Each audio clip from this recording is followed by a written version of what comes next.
Okay, you all good? Let's do it. Hello and welcome to the B2C Lead Generation Podcast.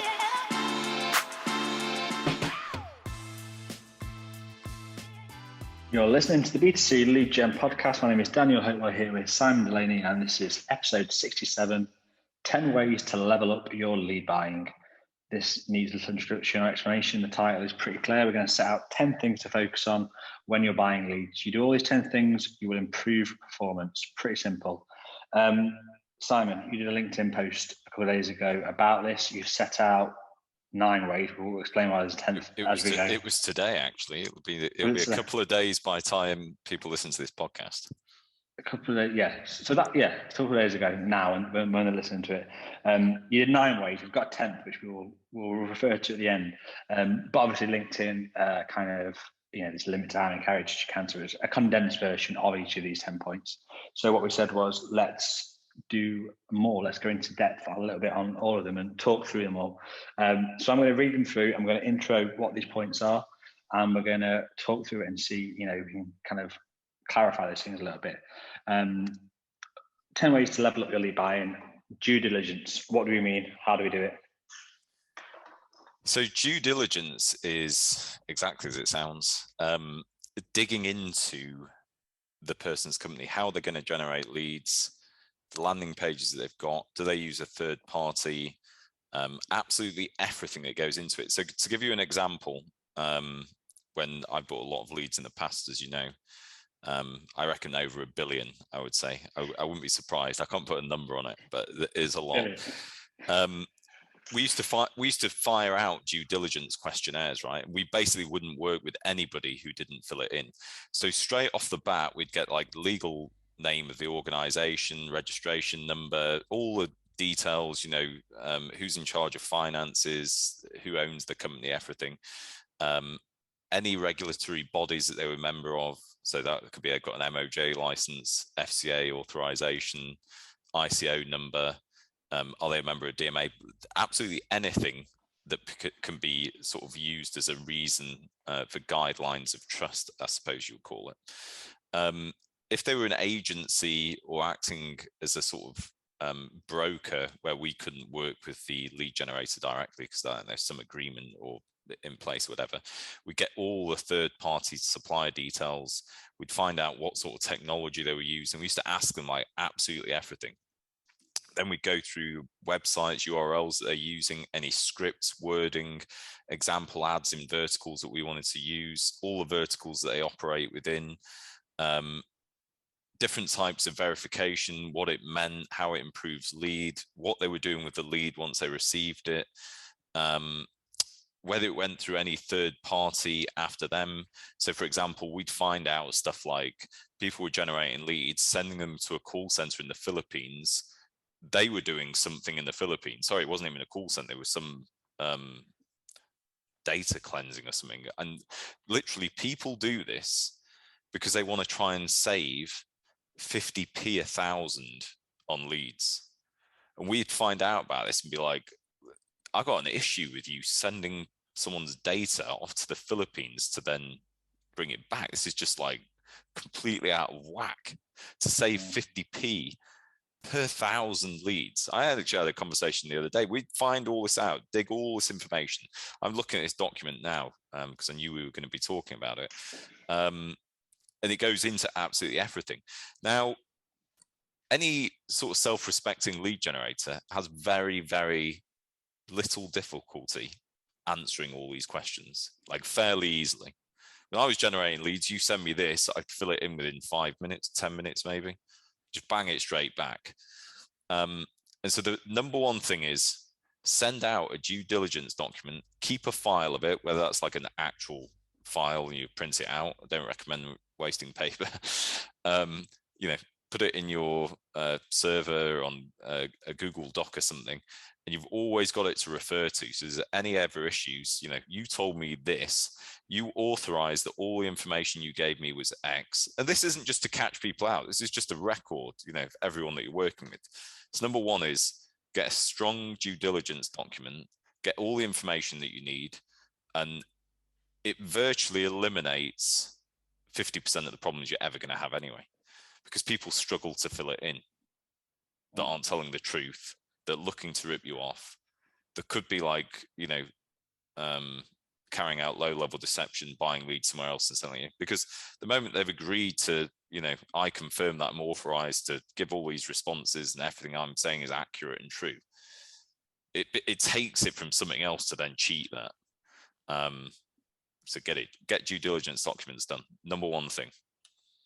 Number one. I mean, we're not ranking these, but are we? These aren't ranked. These aren't in order. But no, they're not actually. Yeah, it was. I'm thinking of it in my mind of like how I'd start working with a new lead generator. Oh, like chronologically, right? Makes sense. Yeah. Okay. So I'm thinking of it in a sort of linear fashion that way. I get you. Okay, nice. Number one done. Number two, simple APIs. Let's talk through that. I mean, where do I start? So, as you know, we at Dateable, we spend probably half our working days setting up APIs, delivering. We do it for our clients generally. I've done it for ourselves in the past, but now it's virtually always for our clients.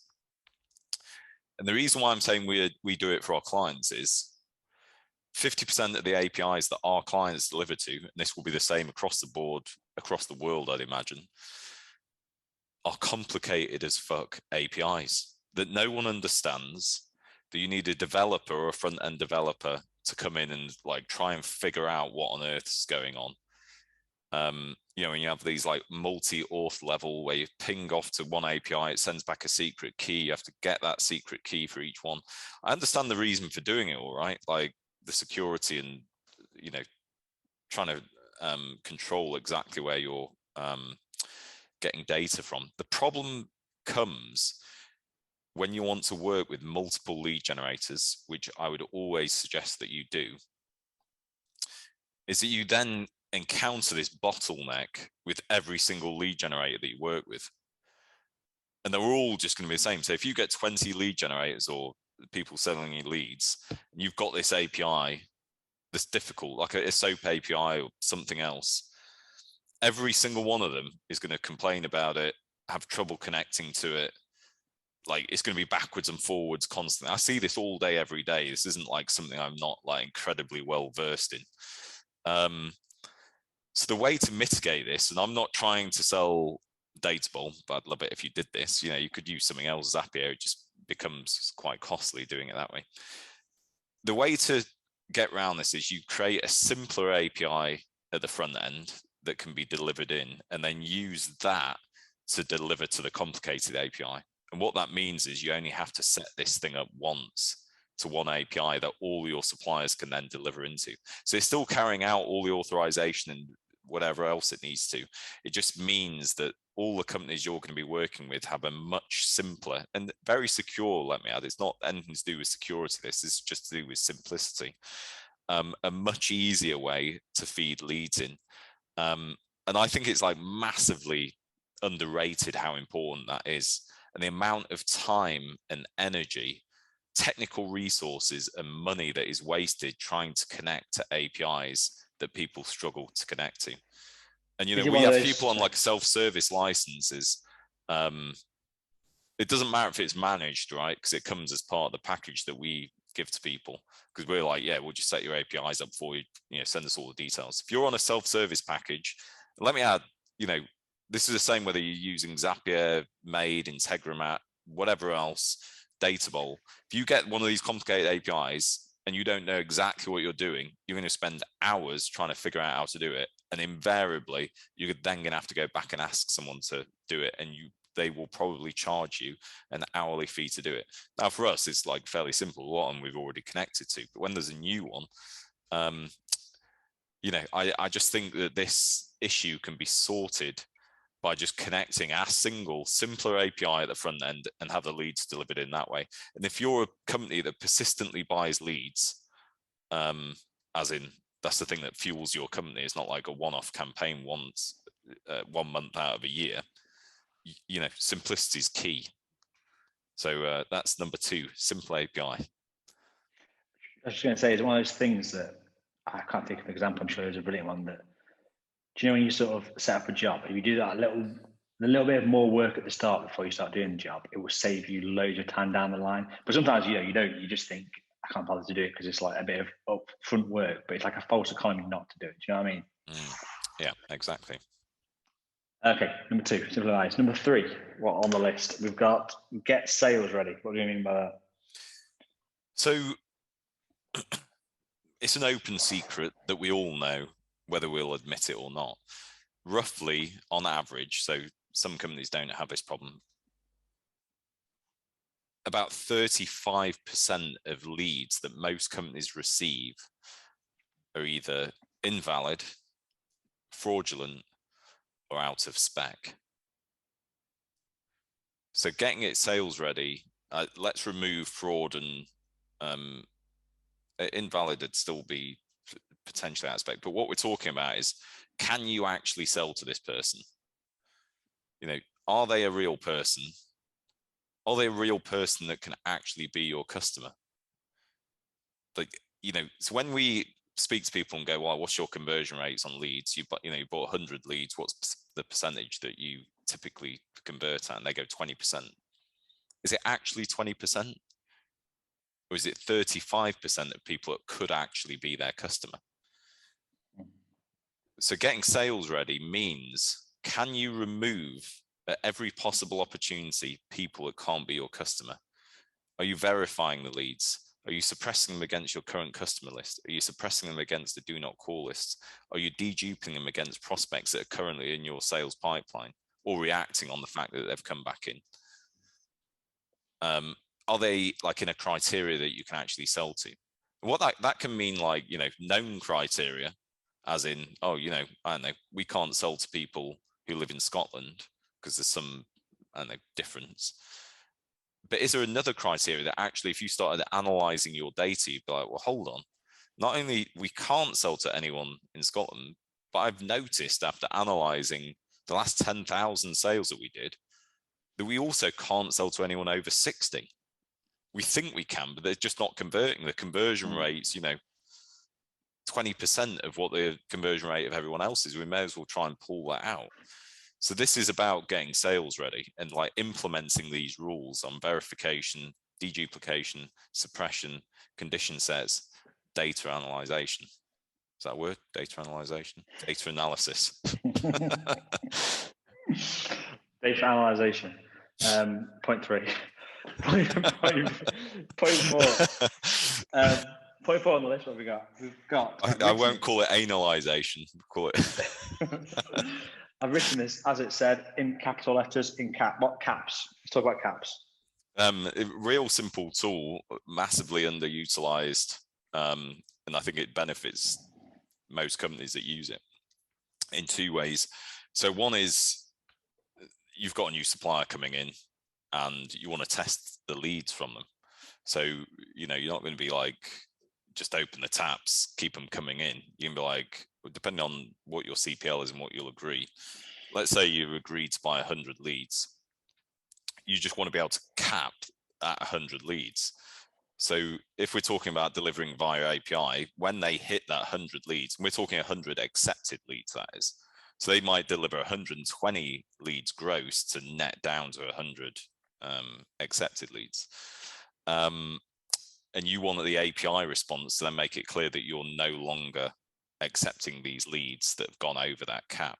That's not to say that you're not going to sort of hold them in a, suspended animation or in a quarantine function. So you might look at the leads they've been sending in and go like, my God, the conversion rates of these leads are incredible. Open the taps, which I wouldn't necessarily recommend, but it's really simple, being able to cap, and that cap needs to be like very granular. So you need to be able to do it on the day. So you might, if you work Monday to Friday to do conversions of your leads in your sales department, you're going to be able to add the cap at 100 leads per day on Monday, Tuesday, Wednesday, Thursday, Friday, or you might split the 100 over those days. You then might want to add a condition set within the cap. So actually you go, well, that cap only counts to people in Canada, but in the USA, we might have a different cap. And then you want to be able to do it by the time of day as well. So if your sales operation is only functioning between 9 a.m. and 5 p.m., you want to add the cap within that criterion. There's a bunch of other stuff that you can add around it. I don't think companies utilize it as much as they could, and I don't necessarily think they realize how much control it actually gives you, because you're like controlling the entire throughput from every single source that you're receiving, exactly how many leads are going to come in, and you're going to be doing that based on like the analysis of their conversion rates is ultimately how you use it. And what can happen is you can start to sort of predict a flat line of conversion rates by allowing leads in from different sources at different volumes at potentially different times of day, at different days of week, to create that flat line, which is what most sales operations want. They don't want like up and down like a bride's nightie. They just want like complete flat line. Yeah, it's interesting you say that. We went to Lead Gen World a couple of like a month or so ago now, probably longer, I can't remember. And obviously you talk to people come to your stand, and I was talking about caps to someone, I don't know how it came up, and they asked me in only a way a marketer would. It just said to me, what's the benefit to me of this? And I think any marketers would speak like this, is so used to thinking in these terms. And obviously put me on the spot a little bit, and I was like, and you've nailed it there. It's control. That I think that is the ultimate thing it gives you. That's the thing. I was like, it gives you control, and he was like, yeah, fair enough. That's a concise way I think of summarizing that. Is the control it brings you, like the benefit to that feature. And really important when you're working with new sources as well, and you want to make sure you don't get stung. So after this due diligence, the API that we spoke about, what was the other thing? Getting the lead sales ready, so applying all those rules, and then so that's already like massive control what you've managed to get already, and then you put a cap on that as well, and it's like you're really like rocking with the control that you now have. Do you know what, can I just interject and say this is great for me, because structurally we're normally all over the shop. People listening will know that we go everywhere. I've got my 10 points working through this, and it's like you don't know the 10th point yet. Well, I've just got wild card surprise route now. I don't have that. Point 5, distribution. Yeah. So this is just delivering leads out, right? So again, it's sort of like the API that you're delivering to, or however they're going out. I think a key thing, number one, is setting it up right. So it really helps, like we were talking about, being able to deliver to an API that's simple, because otherwise, it gets complicated and people can't necessarily always do it, or they need outside help, or they're on a managed package, so it won't be a problem. So you want to set that API up as almost one of the first things that you do when creating a new campaign. Or when you're working, if like it's going to a dialer or a CRM, everything else can wait. The moment you get that set up, you can actually test it, make sure that the leads are flowing through. And what's great about this is when you bring a new source on board, a new supplier or lead generator, whoever it is, you want to test the entire throughput. I've seen it so many times where they test the lead coming into a system like Datable or one system they're using, or something else. And what happens is it's not necessarily, there's some issue with it actually delivering somewhere else, so they have to start running other tests. Or people will say, right, we've got it, that'll mean it's all right. If you actually get the entire flow set up before you start doing tests, it just like eliminates the speed that you can actually get live at. It solves a lot of problems doing it that way. And it's one of these things you won't appreciate until you realize not doing it. And you'll go, shit, if only we'd have set that API up first and tested every source of leads through to the endpoint. Yeah, for sure. Okay, what have we got now? Feedback. We're on number 6 of 10. Feedback.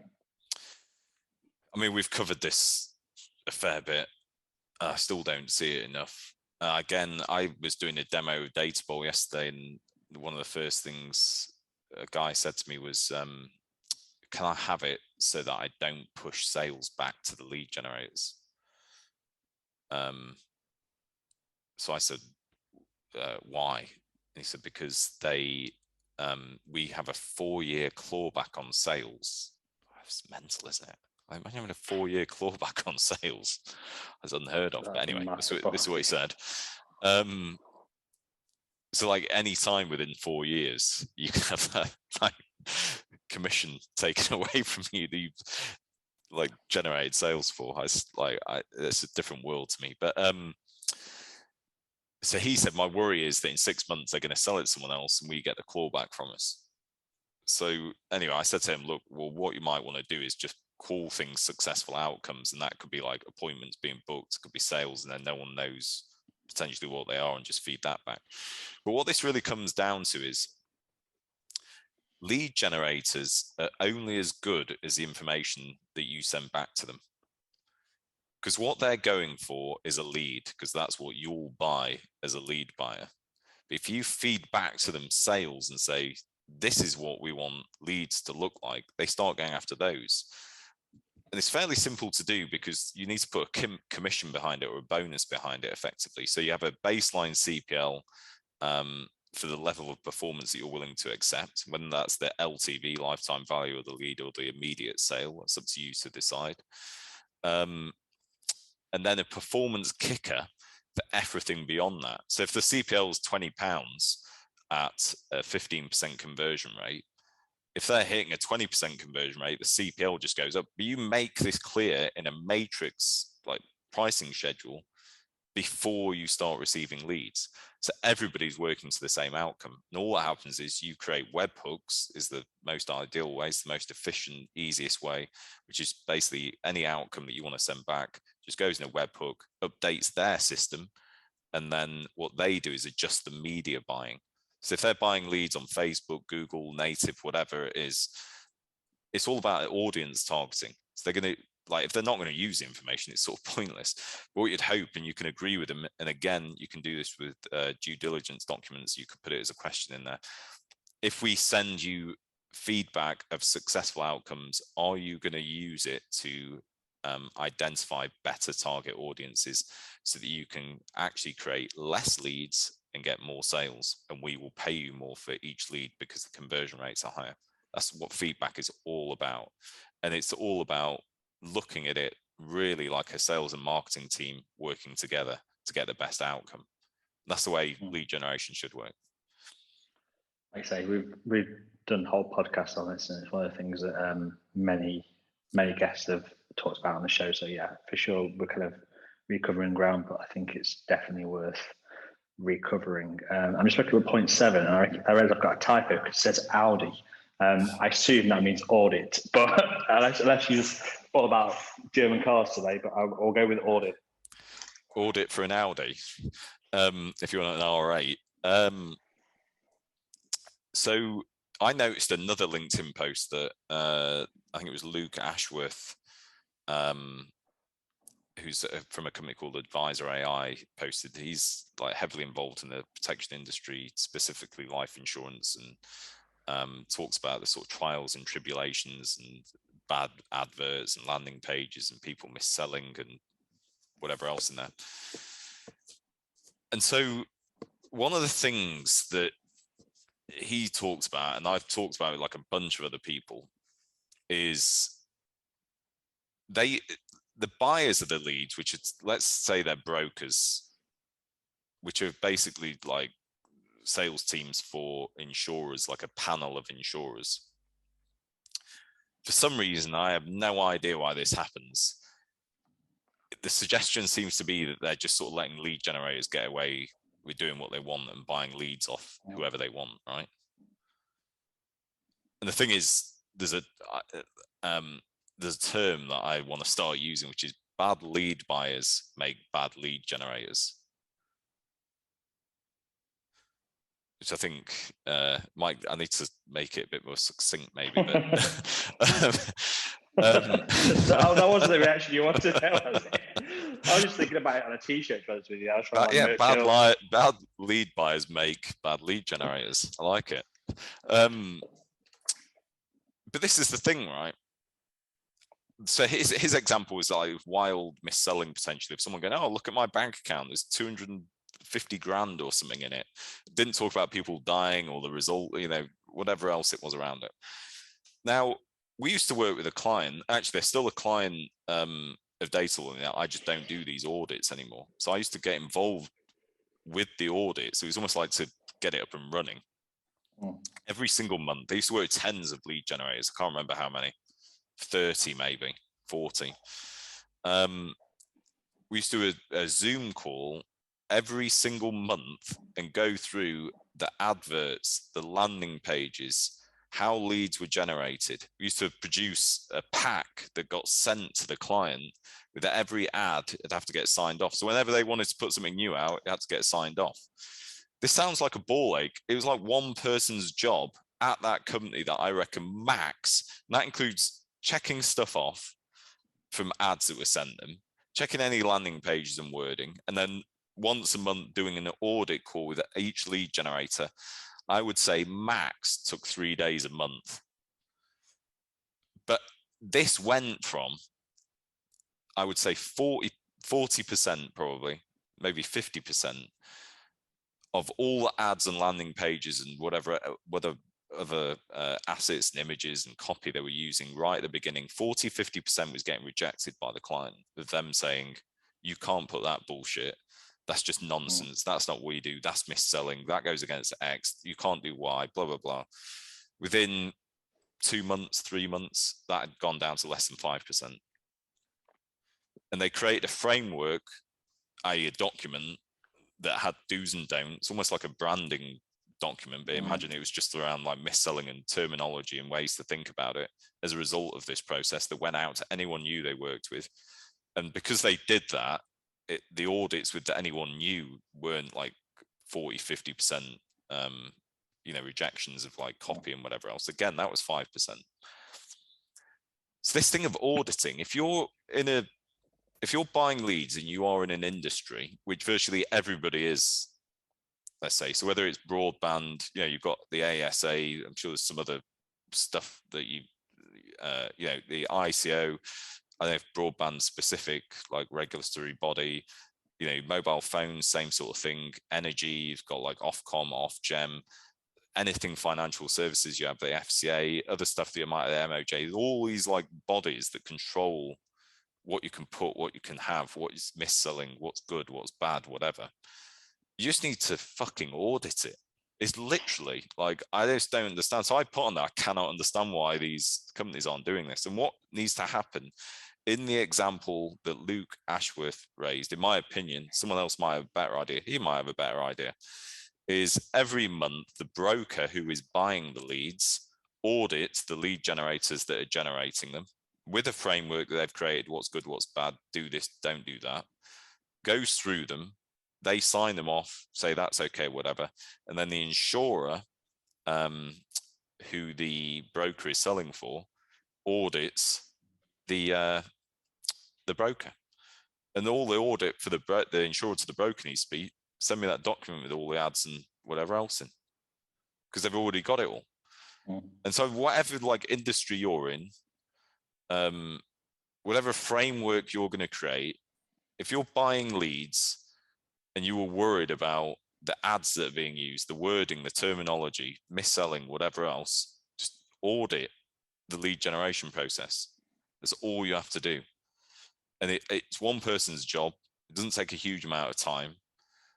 And do you know what else it does? It's like the massive benefit from this. In fact, it's even bigger than what we've just been talking about in terms of like getting rid of bad ads.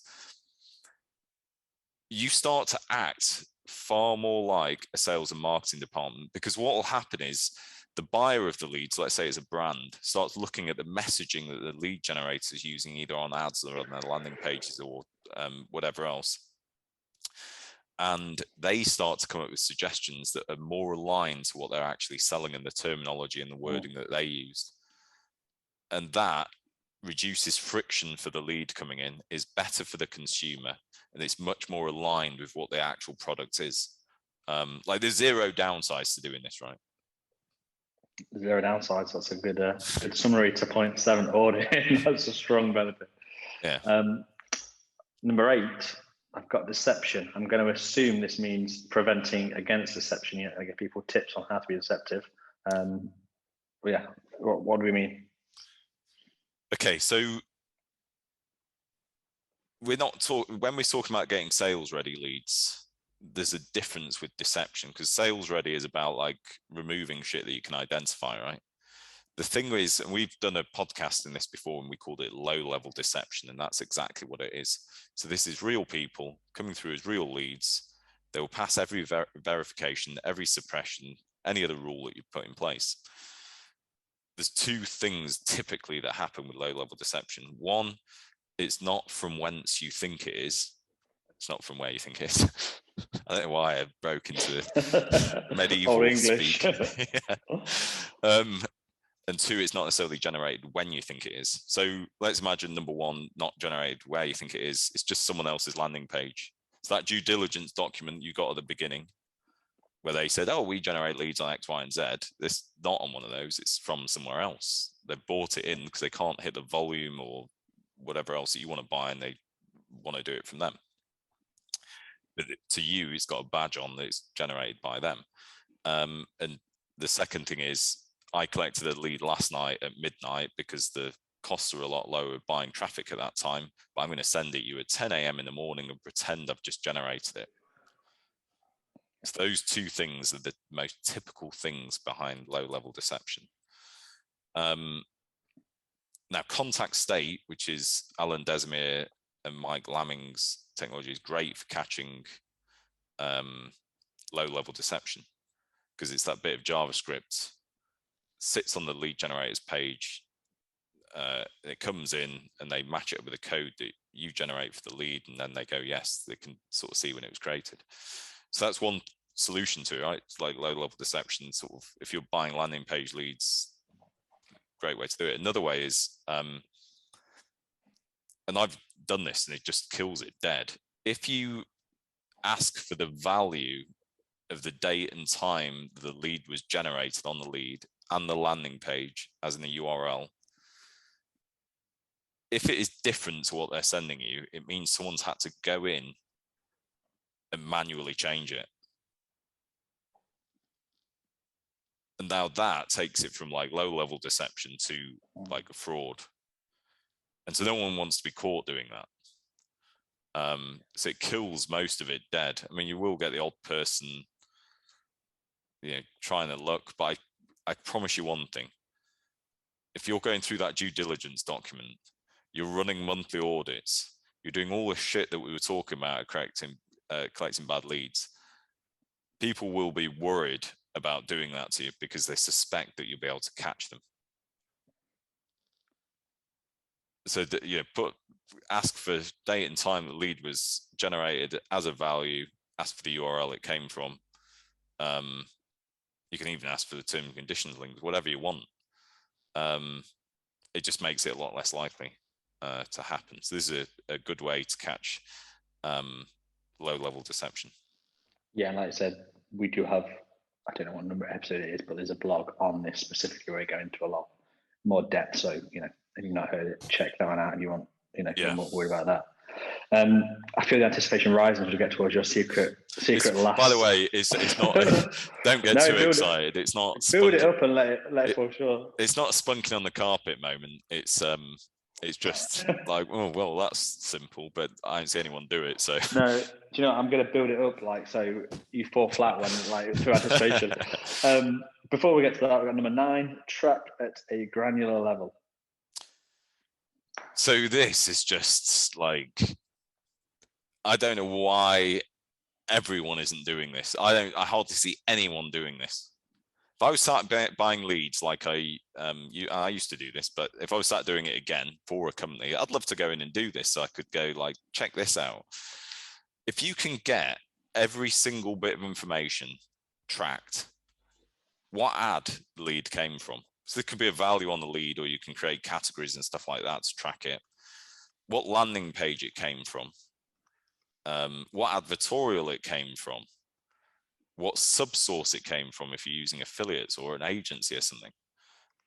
Every single granular moment that makes up that lead, like the origination of it, and track that back to outcomes, you will see rich veins of performance.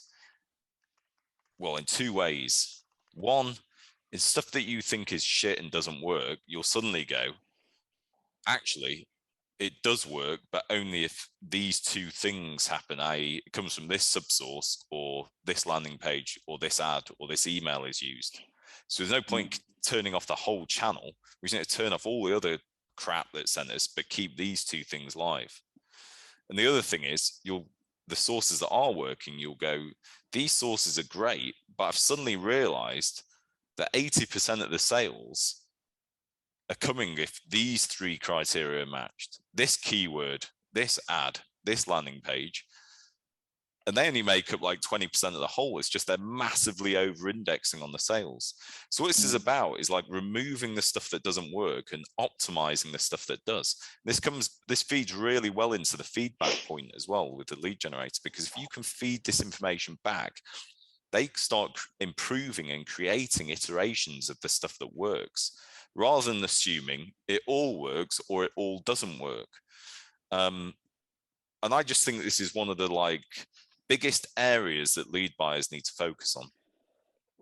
You said there, not a lot of people are doing it. You don't think as many people are as should be. I don't know what percentage is. And as you said that, I wrote down 3 reasons why I think people might not be doing it. That seem obvious to me. One is they're lazy, can't bother to do it. It's possible. 2 is they don't think it's that important for whatever reason. They don't think they need to be doing it. Or 3, they're unable to actually do it. They know they should, they want to, but they just find it difficult. Of those 3, what do you think is most common? What was the first one again? Can't be asked. Can't be asked to do it. It's too lazy. I think it's probably a combination of all 3 and maybe 0.3. I think what happens is there might be kickback, right? So lead generator might say, I'm not passing that. Like, why? I can't tell you like the amount of conversations I've had with clients and stuff when they go, oh no, X won't do Y. X won't feed into Y. And you're like, why? So it's like a system thing, you mean? It could be systems. It can be they just don't want to do it because they don't want to get caught. But again, audits, due diligence just eradicates this shit anyway. But there can be kickback. People don't want to do it. And they'll be like, well, it's my ad, it's my landing page. I don't need to share it with you. I'd be like, well, I'm not fucking buying leads off you then. Just like be quite sort of strong about it. Remember, this isn't because lead buyers are any better than lead generators. This is because this needs a real, genuine partnership if you're going to make lead generation work together, right? So I think there can be kickback, can't be asked. Yeah, like if you can just go, oh, well, leads from X and Y work and we'll just forget about everything else. Yeah, the element of laziness. Can't figure out how to do it. Probably a big one as well. Yeah, like just can't see that. It's basically, it's like anything. Once you set it up, it just like happens. It's all about working at the front end to make sure that you get like massive outcomes at the back end. Like we're saying, the API stuff, that's a common theme, I think. Yeah. But I mean,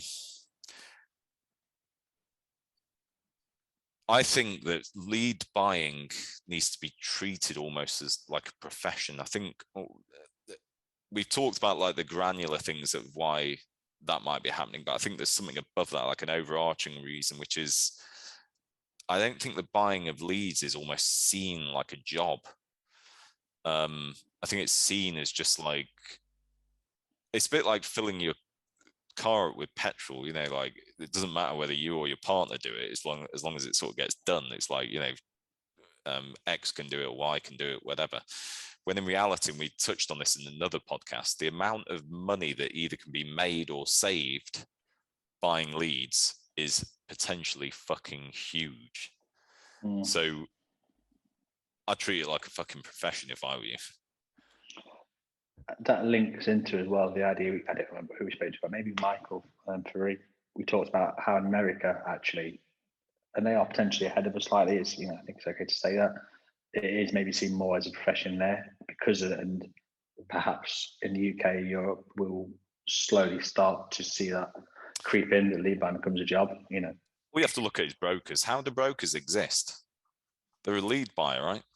And buy from lead generators. They take it in the middle. I'm sure that, most of them add value. I'm sure good ones add value. So they're doing something that benefits you as a client working with them. But you've got to remember, these people are running a company from doing this. Like, you're not going to run a company typically unless you're like making a decent amount of money, or you've got like a massive passion for it. Now, most lead brokers I know, I mean, they've got a passion for it, right? It's like they've chosen it as their career. But I also know they make a fuckload of money. So if you're a lead buyer, this is the opportunity. You either work for an organization, you've got the opportunity to make or save the organization a ton of cash. Put your bonuses on that. I could save you £250,000 a year on, whatever. Treat it like a profession. That's what the guys that, that's what I do. I mean, I ended up being building software, and or not just me, I mean, us as Dateable, we start off as lead buyers. Like, I know what this is about. This is like, again, like at the top of the show, I bought over 1 billion leads, I would suspect. Well over. I'd love to know. But I think it'd help massively. And that feeds really nicely into point number 10. Wait, before we get to point 10, I've just got this drum roll sample that I'm going to play. I'm not really, don't worry. Maybe we should just do it like that. Just imagine me doing a drum roll for Simon's point 10. So this didn't make the LinkedIn list. I don't know why did it make the list. Was there a reason why? I just thought of it after I'd already written. Did it make the list? So yeah, this is fresh new content. 10 ways to level up your lead buying. What's the 10th way, Simon?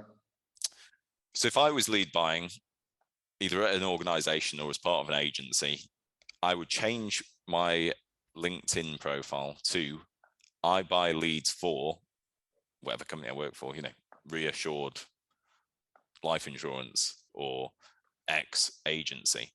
Now, number one, there's 2 reasons I think that doesn't happen. One, what we've just spoken about, it's not your profession. It's probably like sales director or sales operations manager or dialer manager or marketing department. Never know what the job title will be. But who's in charge of this? Who's the person that like ultimately will decide whether you're going to pay that lead generator or that agency or whoever's going to send you data some money to get leads from them? Change your LinkedIn profile to I buy leads for. And the second thing is, you are now about to get inundated with thousands of people who are just going to piss you off, talk shit, and just 90% of them you're not going to want to deal with, hear from, or anything else. But this goes right back up to the first point we made: due diligence document. Send that to every single one of them. And all what happens is, I've done this, right?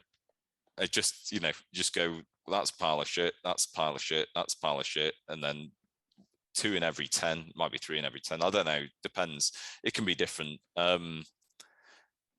You will spot gems, you'll spot people you can work with, but you're going to have a portfolio of companies, a huge portfolio of companies who will now potentially send leads to you. That's a good tip. I'll tell you, I'm not sure I was expecting for, but that's actually, what's good about that is people listening to this can literally go and do that right now. They don't need any systems, they don't do anything. They just need to put it in. So if you're listening, test that. I wonder if you can make like a multi-stage form or something that you just literally create. People say, I want to sell your leads. You literally send it to them and then it just qualifies it. And then the ones that come through are going to be good. You know what I'd do is, because all the messages are going to come on LinkedIn, right? Like, you can automate a LinkedIn response when people send you emails. I'd create type form due diligence thing, because you can upload documents and whatever else in there. I've actually got one. Anyone wants one, get in contact. I'll probably try and sell you data, but I'll send you the no, I'm joking, I won't. But yeah, I'd automate it, just sends that due diligence document, and then that feeds into wherever you want it. You could put that into a Google Sheets. So you create a tab for each one or something, and then you can just go through, look at the answers, decide whether what country are they in, how do they generate leads, what the URLs they've given, have I heard of them before, can I check any of the numbers that they've put in, whatever you want. And this is a great way, once you know all the regulatory bodies and previous clients, you can ask anything. It's like really easy to sift through who you'll work with and who you won't. But then you end up with like the old wildcard one as well, where you'll look at it, look back and think, well, maybe we should give Jim Smith a chance, whatever. It's just a form of qualification, like we talk about in lead generation in general. You make sure people are coming in as qualified as possible. It saves you time, not money in this instance, but yeah, you get the theory. Nice. That was episode 67. 10 ways to level up your lead volume. Thanks for listening to the B2C Lead Generation podcast.